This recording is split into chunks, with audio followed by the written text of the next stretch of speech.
It's been a few days, so it is now time for my thoughts on the Doctor Who 50th Anniversary Special. Going in, I was cautiously optimistic. I made the analogy that it could possibly be like the Star Wars prequels, where everyone wanted to know what happened, but were probably best not knowing. And I'm relieved to say that that was not the case. This was actually pretty solid. I wasn't disappointed. Like, it was not the unmitigated disaster that Star Wars was. That's not to say it was perfect, though. Now, I'm not a fan of Stephen Moffat as the lead on Doctor Who, as the executive producer. I think he's a wonderful writer when he's left to single episodes, but his story arcs they just don't do it for me. And I feel like the entire series has been on a slow downward spiral since he took the reins. Now, that said, with the outcome of the anniversary special, I feel like he's finally got a direction of his own to take the Doctor. It's not one that I particularly like, but it is a direction which I think he's been lacking. Let's face it, every single companion he's had has been impossible. For the rest of this, there's probably going to be a lot of spoilers, so if you haven't seen it and you want to see it, stop now and try and find somewhere to watch it. I liked the fact that we didn't see too much of the Time War. When I saw the second mini-episode in the lead-up, I worried that we were going to be thrown right into the thick of the battle. Thankfully, that didn't really happen. But the thing I liked most about the modern Doctor was his dark side. I didn't want Gallifrey to be saved. The Doctor was so much more... The Doctor was so three-dimensional, carrying that burden, the weight of knowing that he and he alone had doomed his entire race. And now they're safe.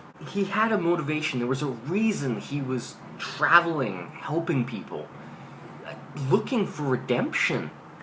And now that's gone. Billie Piper's inclusion. If she's not there as Rose, why is she there?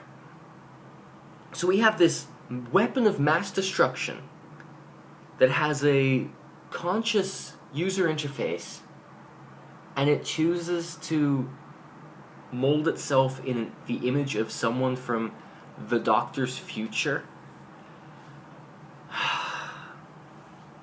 That role could have been cast to anyone.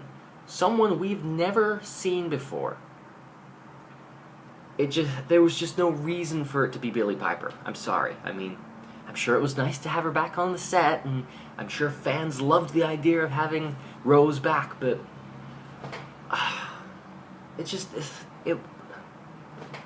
that bothered me. Still, the interaction between all three of the Doctors was amazing and hilarious. That was, I love David Tennant. He is, bearing in mind that I've not really ever watched the classic series, I've only really been involved with the modern one. David Tennant is by far my favorite Doctor. Generally speaking, I can't stand Matt Smith. There's just something about him that, he's grown on me of late, but it's kind of too little too late, given that, well, he's leaving the show. Really, I keep hoping that somehow the Doctor will regenerate back into David Tennant. Once again, we have a situation where Moffat seems to be summing up every single mystery and enigma and question, which some of them I'm okay with. Like, I liked seeing David Tennant's Doctor with Queen Elizabeth I.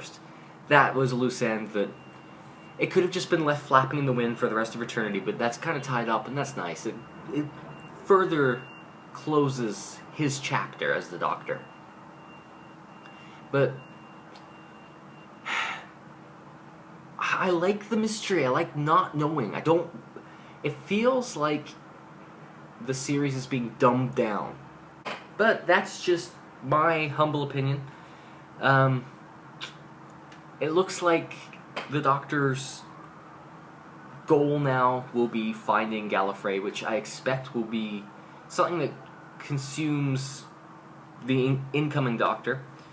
No, there's nothing wrong with that. In fact, that actually, my conjecture on the matter, which should be taken purely as conjecture and can be thrown out and dismissed completely, but now that Gallifrey survives, and the Doctor is on his last regeneration, isn't it rather convenient that perhaps he could find Gallifrey and be granted a whole new range of regenerations?